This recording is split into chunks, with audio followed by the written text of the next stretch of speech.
Excusez-moi, monsieur. Pouvez-vous répondre à quelques questions? Qui êtes-vous? Que faites-vous ici? Nous sommes les reporters de journaux. Nous espérions avoir une conférence de presse avec Jésus de Nazareth. Je suis désolé.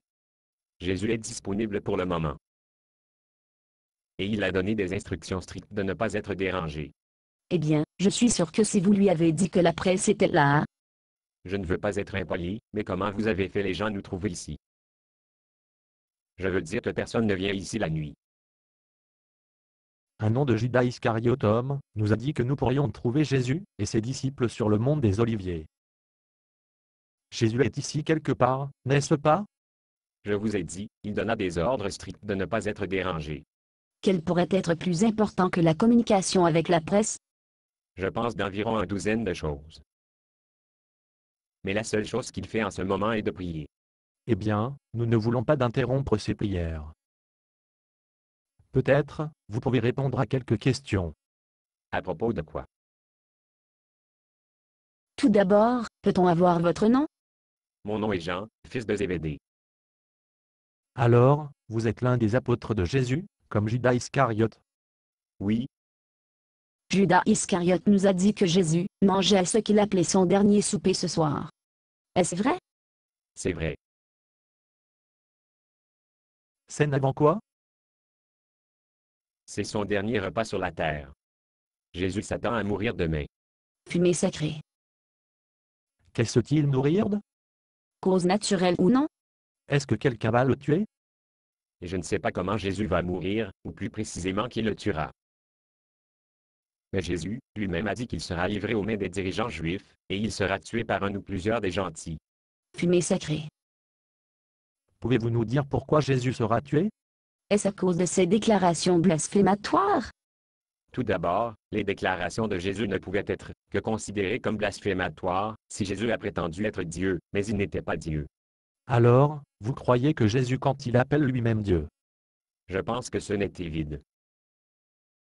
Regardez les miracles, tout, de guérison à marcher sur l'eau à la résurrection des morts. Combien de preuves avez-vous besoin? Mais quelqu'un ne le croit pas. Et ses organes certains vont le tuer demain. Fumée sacrée. Votre ami Judas Iscario nous a dit que la dernière scène de Jésus fut un repas magique. Un repas magique. Oui, dit-il que le pain et le vin au repas transformé dans le corps et le sang de Jésus lui-même. Tout d'abord, Judas n'est plus un de mes amis. Il trahira Jésus dans les mains des Juifs.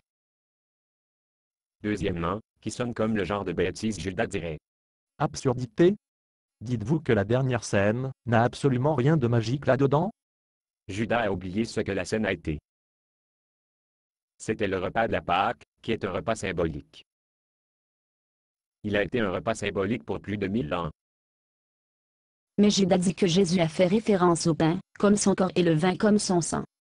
Quand Jésus a dit ces choses, il changeait les symboles simplement. Dans le repas de la Pâque du pain et du vin, symbolisait le corps et le sang de l'agneau qui a été immolé en Égypte pour sauver le premier-né d'Israël de la mort. Au cours de cette célébration de la Pâque, Jésus dit que le pain et le vin sont maintenant des symboles de Jésus lui-même.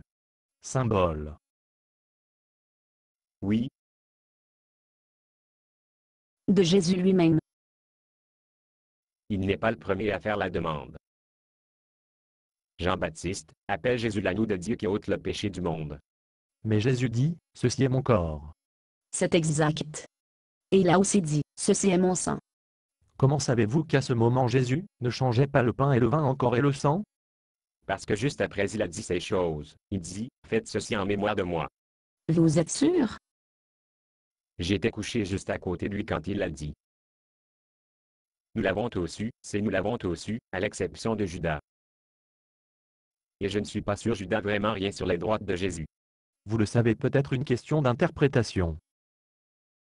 Peut-être que Jésus a utilisé le pain et le vin comme des symboles et il les transforme en autre chose aussi. Non. Non. Vous avez tout faux. J'ai été à côté de Jésus pendant 3 ans. Un couple d'années, Jésus dit à ses disciples de manger sa chair et boire son sang. Mais il n'y avait pas de pain et le vin dans le site. Il a été question symbolique. Il leur disait et qu'il nous dit maintenant de nourrir spirituellement de lui. Comment pouviez-vous être sûr qu'il n'était pas littéral? Nous sommes juifs. Resto du vrai sang est interdit par Dieu dans la loi de Moïse. Et manger de la chair humaine est le cannibalisme. Pensez-vous que Dieu tolère le cannibalisme? S'il vous plaît, pardonnez-moi maintenant. J'ai promis à Jésus que je prie. Basé sur une pièce de Bob Snow. Condition d'utilisation, ne pas vendre une partie de ce script, même si vous le réécrire. Ne payez pas les redevances, même si vous faites de l'argent à partir de performances. Vous pouvez reproduire et distribuer ce script librement, mais toutes les copies doivent contenir cette déclaration de copyright.